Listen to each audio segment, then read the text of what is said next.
Yes, that is how we start this particular part of Spyro the Dragon. The original. So, continue on where we are going to go ahead and tackle the boss stage of the Mischief of the Dreamweavers, or the whatever this hub world was called. I can't remember off the top of my head. What is it called? Dreamweavers. Okay, I was right the second time. Some really bizarre enemies here, I gotta say. Very unique. Also, we got these guys back here to give us mayhem, I suppose you can look at it that way. A little bit of jump cuts here and there in this level. Just because I'm just so unfamiliar with it. Like, that guy is ready. But I am not. Yeah, focus on the treasure, Spyro.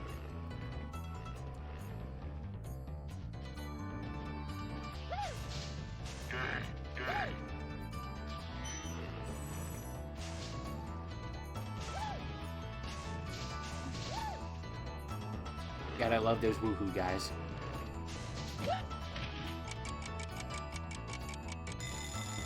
And I don't know why this guy intimidated me for so long, but, you know, they are very intimidating. I mean, look at this guy's Fowler.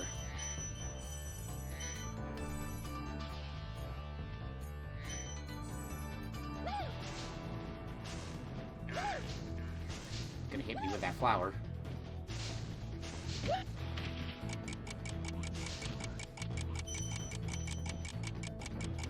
Oh, I want that treasure. So, at the time of this recording, I actually have sat down and actually completed the Spyro recordings. Now it's just a matter of editing them all together and just doing a voiceover, and yeah, all good to go. And so it's looking like we're probably that I'm gonna be starting recording some Lisa the Painful pretty soon. So look forward to that. So that should be coming up at some point. I know I mentioned that I wanted to do RPGs on Fridays, and I still have plans for that. But for right now, we'll keep the Spyro train going.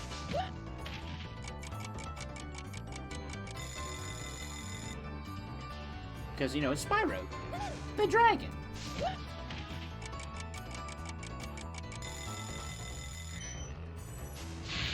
Just because that buzzer goes off doesn't necessarily mean the platform is lowered.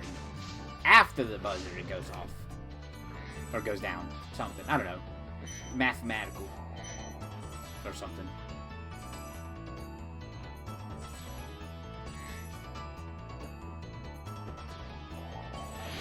And there's our boss.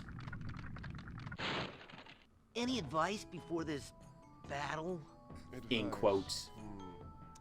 A wise dragon once told me, aim high in life, but watch out for flying boxes. Huh? I don't know why I like that little sound bit from Spyro there. It's not the first time we'll be seeing it. Or not the last time we'll be seeing it, I should say. But yeah, this guy just throws boxes at you, so be mindful. Honestly, the bosses in this game are really not boss-like?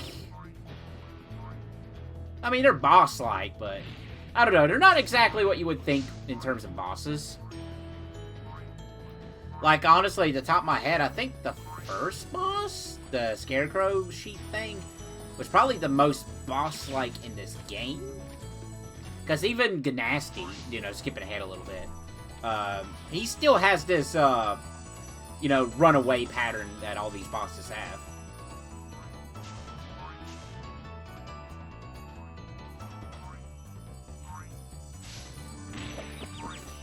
Got sniped. That's a lot of gems, treasures. But he is a boss, so. But yeah, the bosses are really easy. Like, even Gnasty, once you figure out what exactly to do, the only problem with his thing is that, if you do make a mistake, you're basically starting the whole stage over again. But we'll get more into that when we actually get to Ganasty.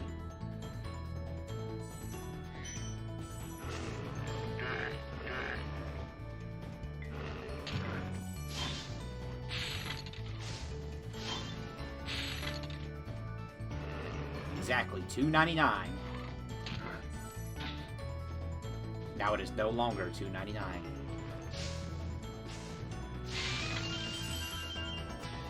Also, I noticed the further we get into the game, I feel like the camera starts to have some issues.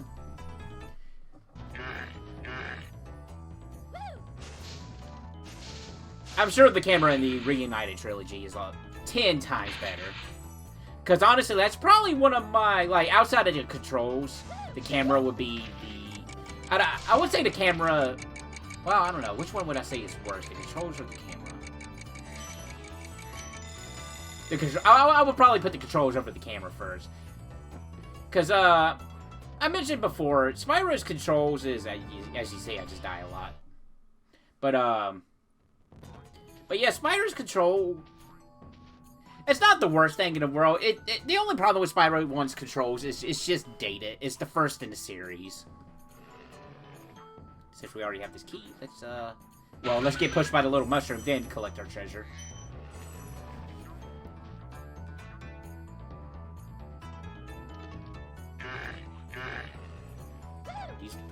These guys, they are ready to swipe at you.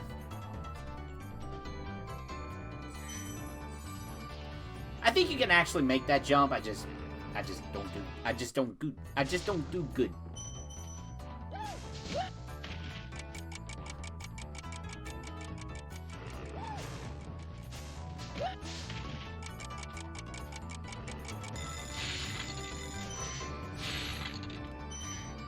Some more treasure to add to the collection. Always nice to have treasure added to the collection. That was my fault. Alright, let's do this the right way. And by the right way, I mean get hit multiple times. And try not to fall into the pit again.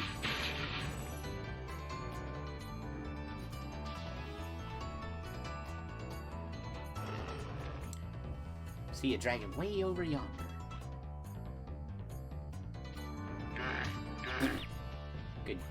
Good. Just the good. Just the good. I don't know how I hit him, but okay. That was a little weird.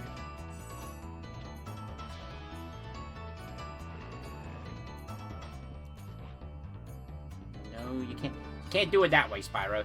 For the longest time, I was having trouble with this platform for whatever reason. Yeah, exactly, Spyro. I was just having the most difficult time. Thank you for releasing me. They called me mac and cheese back in high school. I don't know why.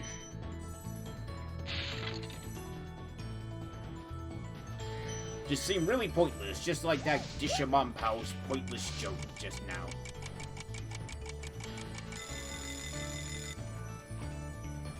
That looks intimidating. To be honest, both of these look intimidating.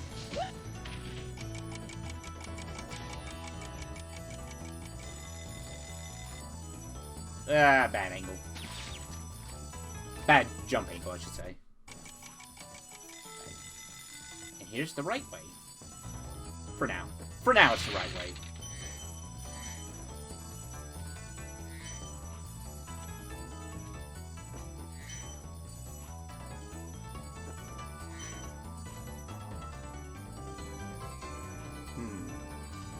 Spyro taking those leaps of faith. Well, flies of faith, I should say.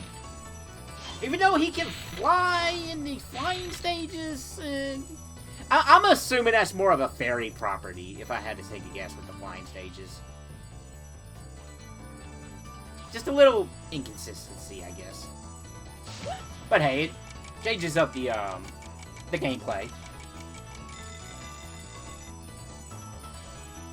In fact, speaking of the flying stages, we actually are going to be doing the last flying... Well, the last main flying stage of the game. At the end of this part. They are just trying to reach for us. Just make sure nothing is tucked away anywhere.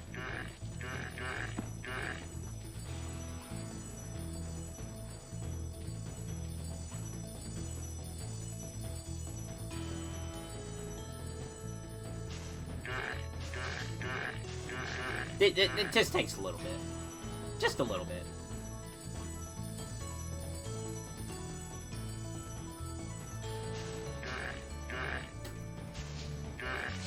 Well, got that one at least.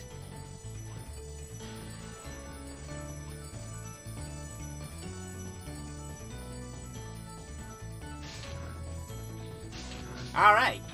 And that should be all the treasures here. Yay. Honestly, the later boss levels are not so much just bosses, but the whole levels in themselves as well. Even Ganasty's final level is still a level within itself. Sort of. Alright. Thank you, Spyro. But, yeah, let's go tackle this icy fight. This one took me a little bit. I'm actually kind of proud of myself. I actually didn't have to look up how to do this one. Which is probably why I did it completely wrong. This is me just surveying the land, just to see what's going on.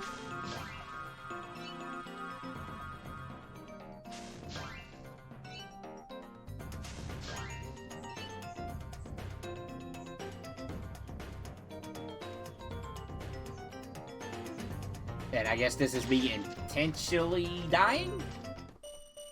But that's okay, we're gonna jump to when we do this correctly. Well, maybe not correctly, but I do it. The deed will be done. Like I said, I actually don't know if this is actually the best way of going about this.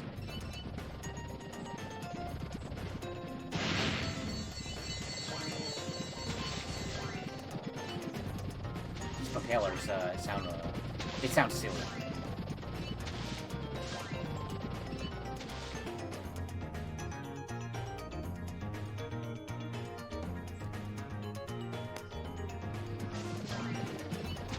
Didn't really it's kind of funny when you're going back and doing like voiceover for these parts.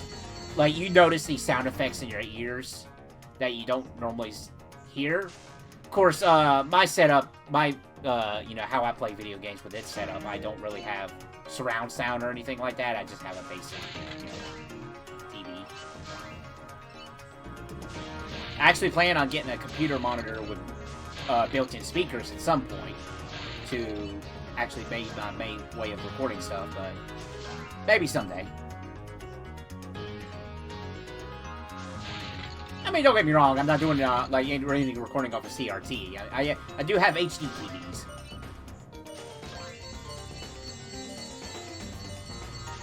Right, and that takes care of that. So that takes care of Dreamweavers, actually. So, in the next part, we are actually going to be tackling the final hub world of the game. So, that should be a good time. But I don't know about you, but I feel like going for a shower.